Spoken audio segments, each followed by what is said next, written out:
Salut les geeks, nouvelle vidéo de présentation d'un produit. Comme vous pouvez voir, il s'agit d'un pack Fnac Darty. Il s'agit du produit Microsoft Surface. Donc 2 en 1 Surface Go 2 platine. Donc ça c'est le coloris. Dans le package, il y a un clavier type cover. Donc comme on peut le voir ici, c'est les covers ultra plats donc de Microsoft. Et une souris Surface Mobile platine aussi dans la même coloris. Si on regarde sur le côté, donc on retrouve avec le même détail du contenu. On a donc un écran de 10 pouces, normalement c'est 10,5 pouces de mémoire. C'est un processeur Pentium Gold, sachant qu'il y a une version avec un processeur M3 qui est plus puissant, mais il n'est pas dans ce package qui était très avantageux, qui était dans les 590 € sur Fnac au lieu de 750, c'est plutôt intéressant, avec du stockage donc SSD de 128 Go qu'on peut étendre via une carte micro SD, et en termes de RAM on a 8 Go. L'autre côté on revoit visuel du packaging, et à l'arrière c'est la partie conseil labo Fnac, etc.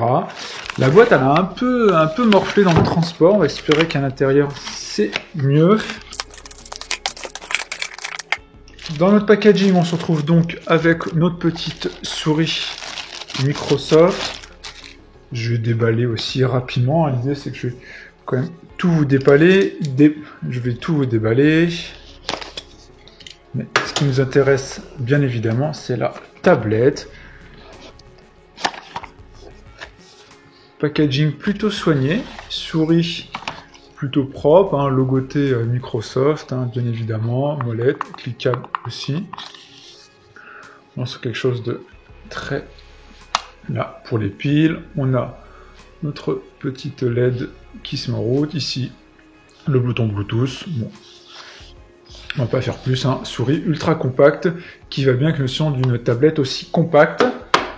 Ensuite, on a notre clavier type cover. Donc, c'est la version bien évidemment pour Surface Go, vu que c'est une tablette Surface Go 2. On a ici un petit élément d'ouverture. Donc là, ce qui est mis en avant par Microsoft, c'est expérience de saisie classique avec touche rétroéclairée. Ce qui est plutôt bien, c'est justement d'avoir les touches rétroéclairées. À l'intérieur, on a un petit visuel qui explique l'utilisation. On clique ici sur le connecteur et après avec le pied de la tablette. Voilà, ici on a une petite notice. Je pense que ça va aller. Maintenant, notre clavier qui sont plutôt bons. Moi, j'aime bien les claviers de Surface parce que c'est des vraies touches. C'est pas un élément un peu silicone. Je sais pas si vous entendez en tout cas, mais c'est des vraies touches. On a un trackpad qui est quand même assez grand, je trouve, comparé, voilà, je trouve assez grand par rapport à la taille. Et voilà, clavier très compact avec un effet ici soft touch. Et on a notre connecteur ici en haut. Maintenant, ce qui nous intéresse surtout, c'est quand même la tablette. C'est plutôt avantageux, Fnac en général quand ils font des packages comme ça, souvent c'est pour finir les stocks, là, c'est pour finir un peu les stocks de cette Microsoft Surface Go 2, mais ça peut être intéressant. Donc dedans, on va se retrouver avec donc Windows 10, bien évidemment, qui est dans une version S, donc une version allégée, sécurisée, sachant qu'on peut switcher normalement facilement sur une version classique. Donc inclus ce qui est indiqué, donc on se retrouve avec la Surface Go avec Windows 10 famille en mode S, voilà. Alimentation, prise en charge du Wi-Fi, Bluetooth 5.0. Là on voit les différents éléments. Là on se retrouve en bas à nouveau avec les détails, c'est bien la version Pentium Gold, processeur avec 128 Go de ROM, 8 Go de RAM. Maintenant, on va l'ouvrir. Packaging que je trouve toujours soigné chez Microsoft. C'est un peu, on va dire, comme Apple. On retrouve un peu l'esprit. Donc, dès qu'on ouvre, on se retrouve donc avec la tablette. Ici, sur le papier, il nous indique les différents connecteurs et boutons. Donc là, on doit avoir le bouton d'allumage. Son plus, ici, son moins. Le micro, ici, ça doit être la caméra et c'est mis pour Microsoft Hello, donc la reconnaissance faciale, avec le connecteur caméra. Ici, un autre micro. Sur le côté, on va se retrouver avec une prise casque. Ici, USB, qui est un USB type C normalement. Et ici, c'est notamment une prise secteur, le connecteur, donc Surface, qui est un connecteur un peu spécial. Donc là, on a notre tablette qu'on va regarder juste après. On va continuer donc avec le contenu de notre boîte. Ici, les petites notices. Donc, rien de bien intéressant. Et l'autre boîte, ça va être, je pense, tout ce qui est câble, de toute façon, parce qu'il n'y a pas d'autre boîte. On va se retrouver ici avec notre bloc secteur et notre prise ici, donc européenne. Voilà, et là, on a le connecteur ici, propriétaire des surfaces. Ce petit connecteur en pointe là qui se met sur le côté de la tablette. On va maintenant défaire le plastique.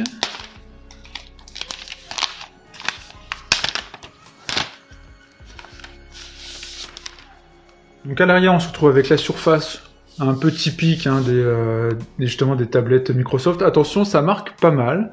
Ici, on a un effet miroir. Là, on se retrouve en haut avec le capteur donc arrière. Il me semble qu'il est de 8 ou 10 millions de pixels. J'ai pas trop regardé parce que sur cette tablette-là, c'est pas trop ce qui m'intéresse concrètement. Surtout la caméra arrière. La caméra avant va servir pour tout ce qui est visio, etc. Il me semble qu'elle est 5 millions de pixels, ça suffit largement. Mais arrière, pour moi, ça sert pas à grand-chose sur une tablette, mais au moins c'est présent. Ici, on a une petite LED, c'est peut-être un micro. Sur le côté ici, donc sur la tranche, on n'a rien du côté gauche. Du côté droit, on va se retrouver, donc ici c'est pour défaire l'encoche. Ici, c'est pour le connecteur. Donc propriétaire surface là, hop, qui permet donc de recharger la tablette, qui est très pratique, je trouve, même si c'est du propriétaire en général, je suis pas fan. Ici, on a un port USB type C, donc pas de port USB type A, donc il faudra forcément acheter un adaptateur si vous voulez brancher par exemple des clés. Ici, ou des périphériques, quels qu'ils soient, qui soient pas Bluetooth, port jack. Sur le haut, on a le moins, le plus, l'allumage ici, donc je vais l'allumer, voilà. Dalle très brillante, hein, comme vous pouvez le voir. Sur la partie haute, bon, avec les traces, je pense qu'on va voir. On va se retrouver avec la caméra avant, les différents capteurs. On a donc notre pied, typique des surfaces, et moi je trouve très très bien. Il faudrait vraiment qu'Apple fasse ça, intègre un pied comme ça, je trouve. Ça serait vraiment génial, personnellement. Là, au niveau de ce pied, il est réglable en plus à tout niveau. En dessous, on n'a pas vu, donc c'est le connecteur hein, qui permet concrètement facilement de mettre votre clavier. Hein, ça va être aimanté comme ça, voilà. Donc après, ce qui permet de mettre la surface et vous pouvez régler comme vous souhaitez avec le pied. Et là, franchement, c'est vraiment génial. C'est ce que j'adore avec cette tablette. Et après, voilà, la cover, on le fait comme ça et on peut partir en voyage tranquillement. Je sais pas si j'ai d'autres choses. Après, ce que je vais faire, c'est que je vais faire l'installation. Je vais pas le faire avec vous. Je pense qu'il n'y a pas trop d'intérêt de vous montrer l'installation concrètement donc de Windows. Je pense que ça a véritablement peu d'intérêt. Donc, je fais l'installation et après, on voit concrètement cette tablette et on voit ce que ça peut donner. Donc là, vous pouvez voir l'interface de configuration donc du Windows. Donc voilà. On se retrouve tout de suite. Alors, j'ai fini l'installation de la surface, j'ai fait pas mal de mises à jour, j'ai installé pas mal de logiciels aussi. J'ai installé aussi la souris, alors je sais pas si vous pouvez le voir, hein, ici le curseur est là. Hein. Installation très simplifiée, d'ailleurs dès que la souris est proche et qu'il reconnaît, il y a une petite pop-up qui s'affiche pour dire voulez-vous vous connecter dessus. Ça rappelle un peu ce que peut faire Apple avec ses types écouteurs sur iPhone. Concrètement, après, on est sur une tablette. On peut soit utiliser donc ici le trackpad, on a la souris, ou on a le pointeur aussi. Par exemple, là, j'ai installé Netflix. Donc, via le Microsoft Store, on peut installer des applications. Donc là, voilà, par exemple, hein, j'ai facilement Netflix. Ça fonctionne très bien. Si je prends un truc au hasard, hop, un Black Mirror.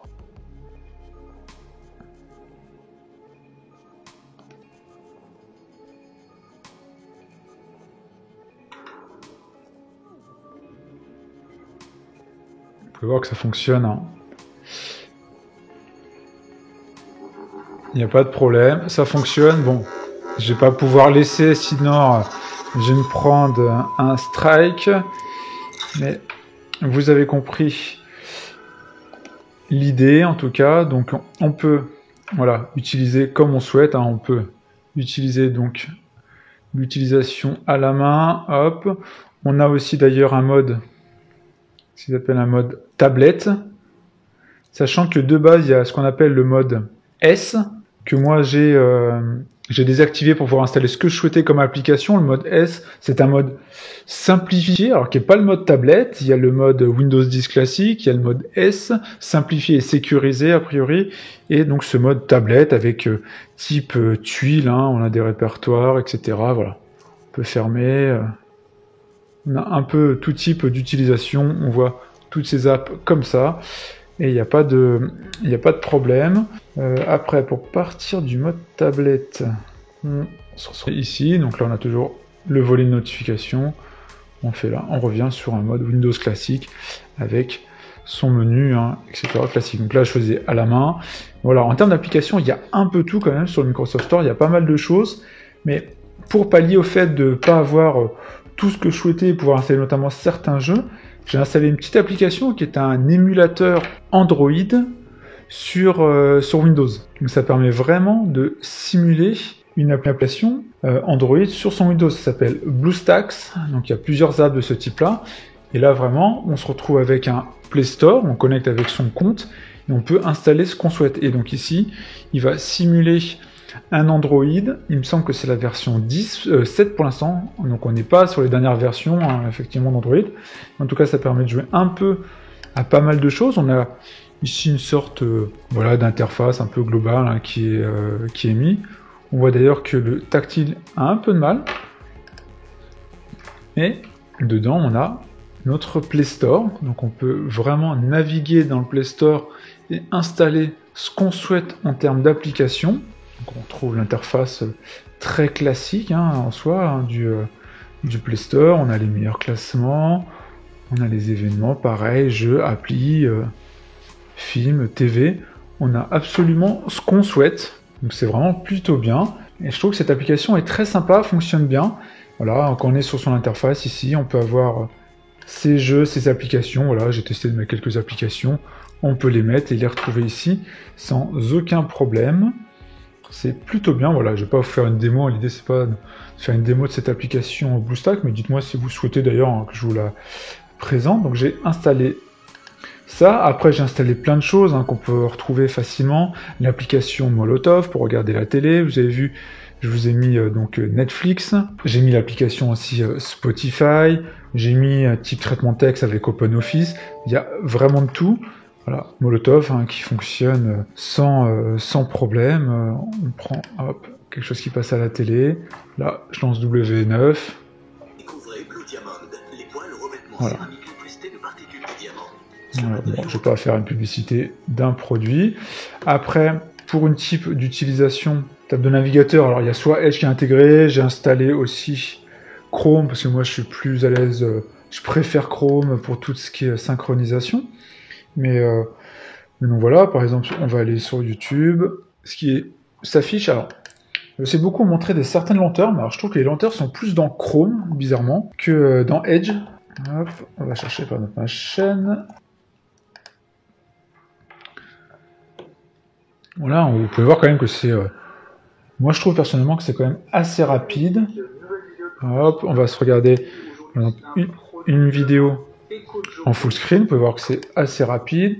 Là, on voit qu'il a mis en automatique ici en 1080p, donc la chambre auto, mais c'est en 1080p format HD, donc il a pris automatiquement la plus haute définition que moi j'upload, hein, parce que j'upload pas plus. Vous pouvez voir que ça fonctionne quand même très très bien, c'est très très fluide je trouve. Je change de vidéo, ouais, c'est instantané moi je trouve.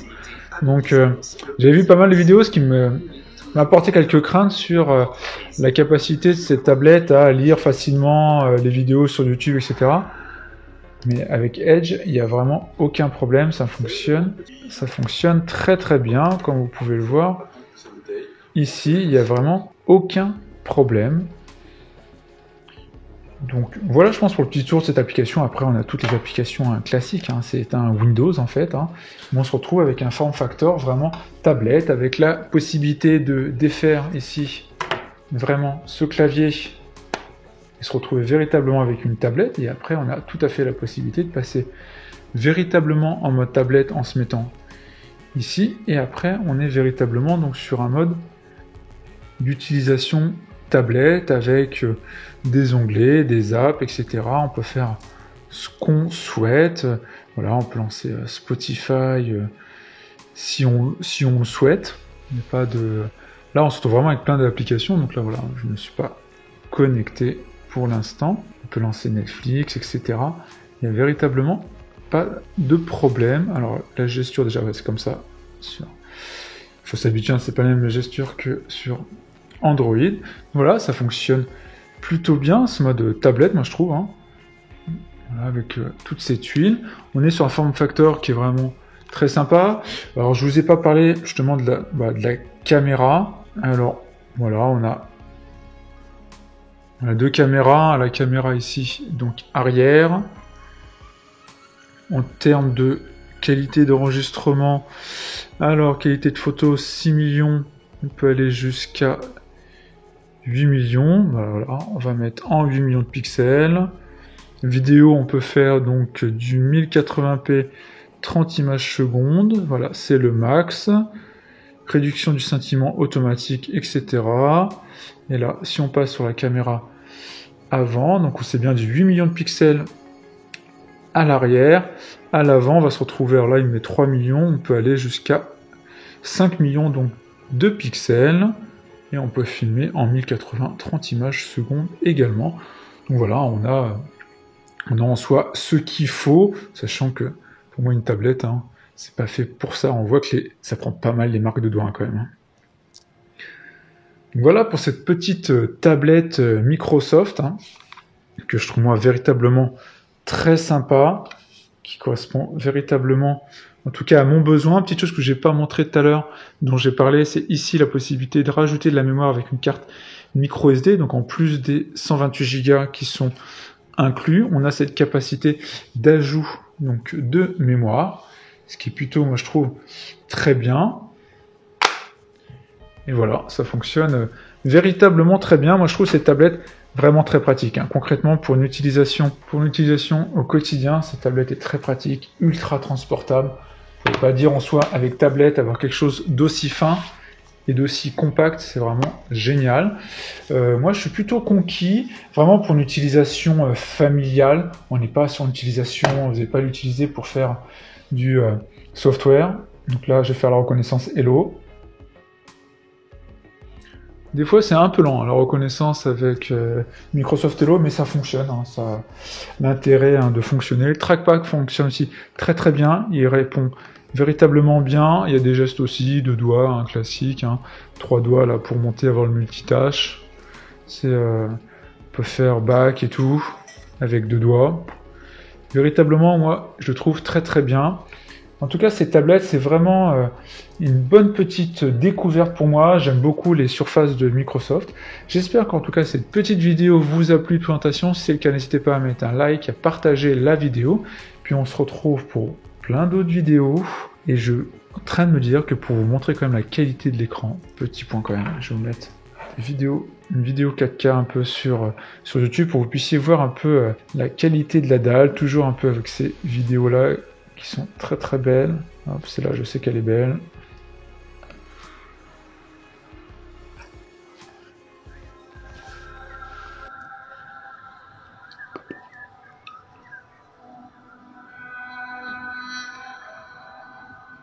Voilà, je coupe un peu la lumière, comme ça vous pouvez voir. Je vais monter un peu le son, puis on entend quand même le son. Et voilà, je suis qu'à 50%. Hein.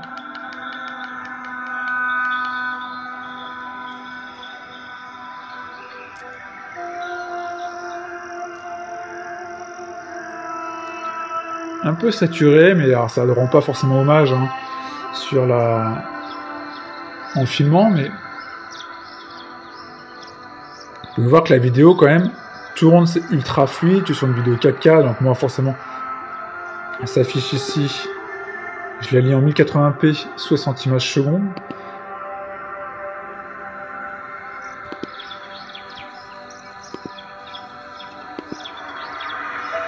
Et là, je vais essayer de la lancer en 4K. Vous pouvez voir aucun problème, ça reste très fluide.